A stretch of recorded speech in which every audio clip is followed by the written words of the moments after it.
Ya, dan selanjutnya kita sudah terhubung dengan Kapten Vincent Raditya. Melalui sambungan Zoom, kita akan langsung berbincang dengan Kapten Vincent.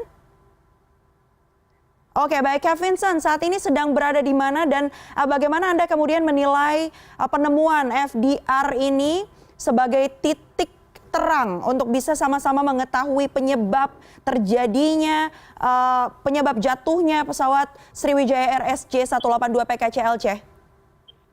Ya, terima kasih Mayfrey. Ya, pada saat ini saya sekarang lagi ada di simulator di Flight Deck Indonesia. Dan dengan temuannya black box ini adalah titik terang yang sangat baik untuk mencari penyebab jatuhnya pesawat Sriwijaya SJ182. Tentunya saya merasa ini akan menjadi arah yang baik dan path yang cukup baik untuk kita jalani untuk mendapatkan data yang lebih akurat daripada kita rely dengan data yang tidak akurat gitu. Kak Vincent, tadi disampaikan oleh Panglima TNI pula bahwa kondisinya yang ditemukan, ini FDR-nya sudah ditemukan, CVR yang ditemukan ini hanya beaconnya saja. Apakah itu artinya terjadi kalau dari kondisi ini, beacon dari CVR terpisah dari CVR-nya, apakah kemudian menurut Anda terjadi ledakan yang hebat hingga menyebabkan bagian ini terpisah antara beacon dan CVR? Saya kurang bisa konfirmasi ya masalah ledakan karena saya tidak ada di pesawat. Tapi dari dentuman jatuhnya pesawat dengan kecepatan yang sangat luar biasa tinggi, itu bisa mengakibatkan disintegration of the aircraft. Pesawat ini bisa pecah jadi menjadi serpihan. Ini adalah karakteristik bagaimana pesawat jatuh dengan kecepatan sangat tinggi karena massa bobot bebannya pesawat itu sendiri juga sudah cukup berat gitu loh. Jadi ketika dia masuk ke dalam laut dengan kekuatan yang sangat tinggi, kemungkinan besar are shattered. Gitu. It's possible bahwa satu benda akan terpisah dengan benda lainnya. Gitu. Oke, tapi kalau melihat dari bagaimana kemudian kronologi dan informasi yang sudah ada sejauh ini, kalau Anda melihat kira-kira apa yang sebenarnya terjadi? Kita tidak bisa mengandai-andai. Kalau kita berandai-andai sekarang itu kita tidak punya data, kita cuma bisa menerka-nerka di mana variabelnya terlalu banyak. Lalu ntar kita bilang ini penyebabnya, semua orang bisa punya asumsi masing-masing.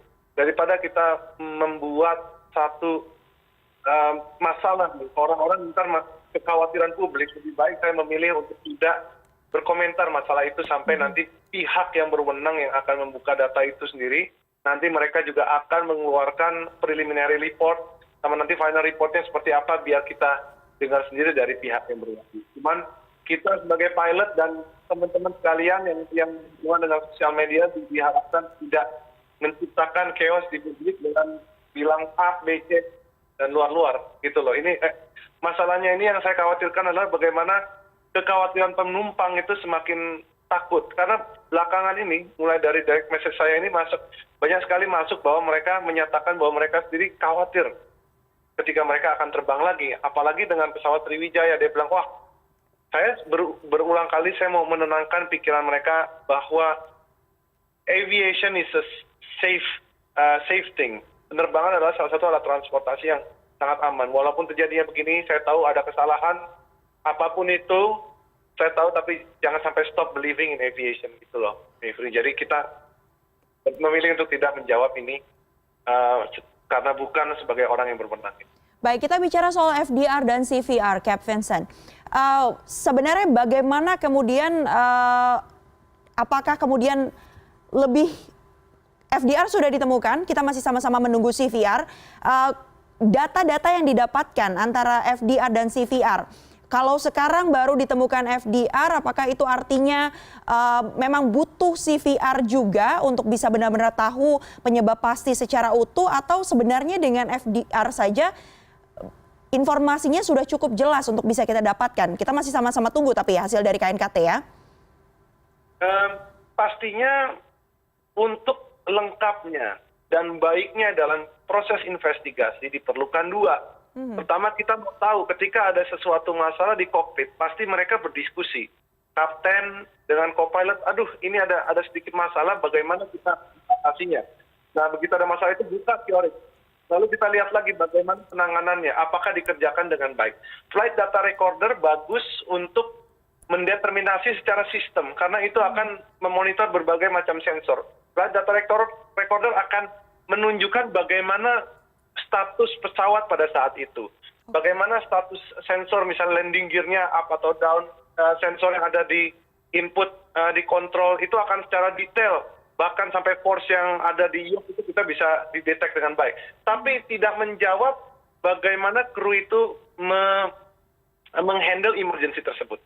Maka dari itu kita butuh dua-duanya untuk bisa lebih akurat dalam menentukan apa penyebabnya. Jadi kalau tanpa salah satu, ada kemungkinan ada sedikit kendala dan mungkin ada sulit untuk mencari penyebabnya. Tapi memang lebih baik dua-duanya. Berarti kita sama-sama berharap memang kondisinya nanti saat pencarian bisa berjalan dengan baik, karena kalau tadi kita dengarkan informasi dari BPBT bahwa yang ditakutkan adalah kemudian nanti tertutup ya dengan puing-puing karena sudah terpisah ini beaconnya dari CVR sendiri.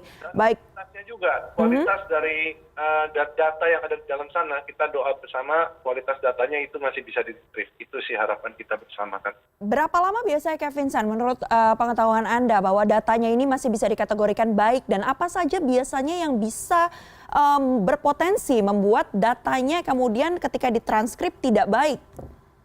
Nah ini bukan ranah saya yang menjawab, karena ini adalah orang dari pihak investigator yang akan menjawab.